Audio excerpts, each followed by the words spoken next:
Tim Pool, Eliza Bleu, what is going on? He's blocking the quartering. He's obviously upset about this, or at a bare minimum doesn't want to talk about it for whatever reason. I have a theory on what that reason is, and I'm going to share that with you now. So, Tim Pool, what do we know about Tim? He's a journalist, right? He's like an old school journalist in terms of, not old school, but old school on the internet wise. He does value journalism. We know that, right? He values truth above all, objective truth. At least this is the kind of image I get from Tim. Why isn't he commenting on the Eliza Bleu scenario? It could be one of two things or a combination of both. So what I think is, number one, Tim has been getting kind of bullied by his fan base, his audience. And what I mean by that is there's super chat after super chat after super chat that's telling him, talk about this, talk about this, talk about this, right? Also, Jeremy from the Quartering has taken the complete opposite approach of Tim on this issue, and he has talked about it at length, right? Many videos. And I agree, I'm more on Team Jeremy here, by the way. I agree that it's a very important issue and Tim should be talking about it.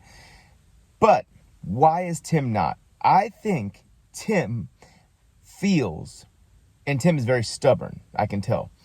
I think Tim feels as though he is being pushed to talk about something, and they're calling him, some people, not Jeremy, I don't think, but some people are calling Tim they're making fun of him in regard of saying like, oh, wait, maybe you like Eliza, maybe you blah, blah, blah.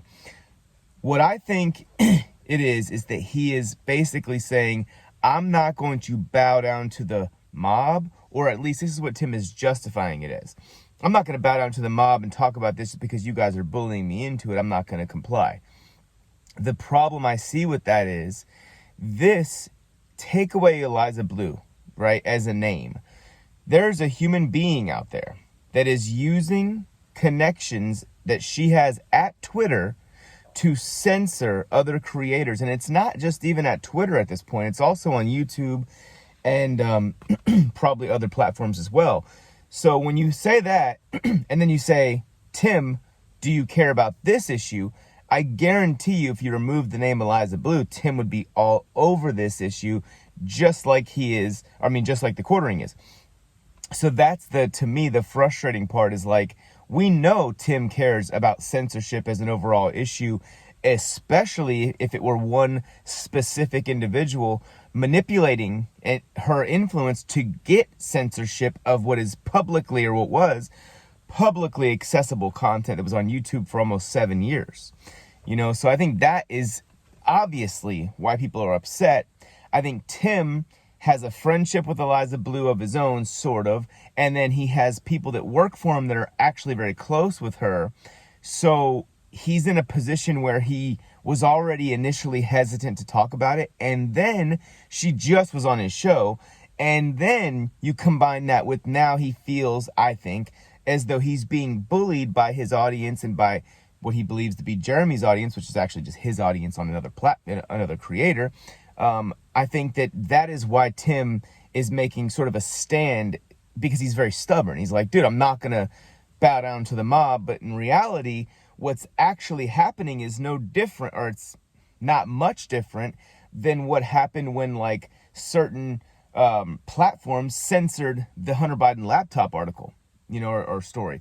So I think that Tim needs to be very careful, because he's sort of following in line with them rather than independent media, objective journalism, which is what he's been kind of about and what he's really built his brand on. I mean, you think about him, where he got my attention was when he was on Joe Rogan's podcast, and he was going at Twitter execs, Vijaya, the previous regime with Jack Dorsey, and he was really going at them, and he was really doing a phenomenal job of just being objective and being on point and valuing not his emotional state, but the facts of the situation.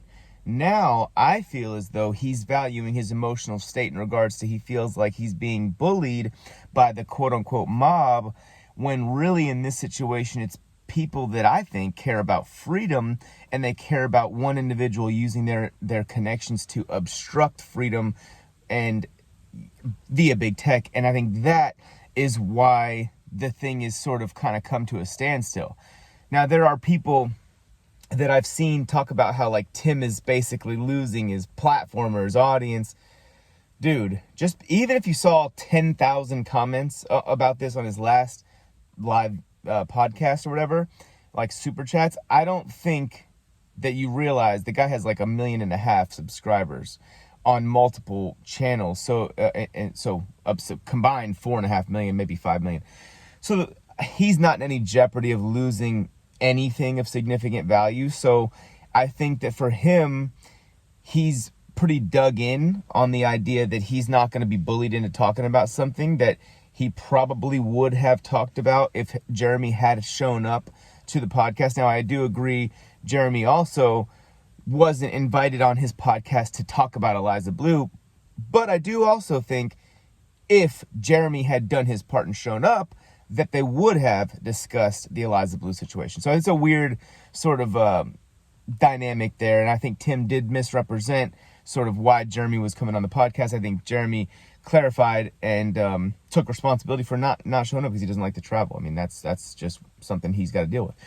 But to me, again, the largest issue about this is not Tim is in no jeopardy of losing anything in terms of his platform or, significant viewership. Tim might lose a little bit of credibility, sure, especially amongst the people that are following this really closely. But the vast majority of his audience is just going to keep watching and just think of this as like, oh, Tim's not talking about it, whatever. If you would break it down into a percentage of people that really care, it's still not going to be more than like 20% of his audience that's really genuinely upset about this, in my opinion, to where they'll leave and not watch his content anymore. So that's my opinion on that. But I do think he needs to talk about it. I wish he would change his stance on this and talk about it. I wish he would unblock Jeremy because I think that's a little weird. Like, dude, you just were like complimenting each other a couple days before, and now he's having a little fun. Maybe he hurts your feelings. Maybe you feel whatever. It's all about feelings. And Tim I thought, was a more objective, sort of a emotionally intelligent person than to do something like that over his emotional state. But in any case, that seems to be what's going on. I think it's a gigantic red flag. I think Tim knew when Eliza was on his podcast recently, even before any of this stuff came out. I think he knew something was off with her. Just the way he I posted many, many clips on Twitter and also YouTube shorts of Tim basically either asking her tough questions or pushing back on her in regards to the Andrew Tate thing, where to me it seemed as though Tim saw straight through her.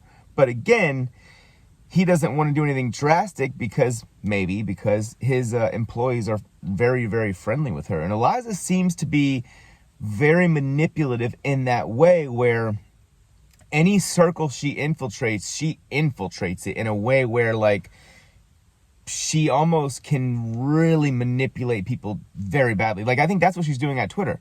That's what she's done at TimCast headquarters. That's what she's done at Twitter, where she's now the head of safety or whatever, the head of censorship, Ella, whatever her name is. That is what's happened here. Eliza has infiltrated Ella and maybe even infiltrated Elon Musk to a point where she is controlling them and making them censor things that they know should not be censored. So Eliza's, to me, a very manipulative person. And I believe it was Chrissy Meyer said, if I'm mispronouncing her name, I apologize, but I think she said, and I posted this on Twitter as well, at EvanPaul05 on Twitter if you want to follow me. She said that Eliza contacted one of her friends that apparently knew the Andrew Tate victims, if that's even real. But Eliza sought out the Andrew Tate victims to talk to them, right? She contacted a friend of Chrissy's to do so. Chrissy's friend then later reached out to the Andrew Tate victims and said, hey, did Eliza contact you? And and her friend said, no, she hasn't contacted any of the victims, even though Eliza is claiming to basically represent the survivors in the Andrew Tate case. So that's another red flag, as if we needed any more red flags in the Andrew Tate case as well. But yeah, so I don't know.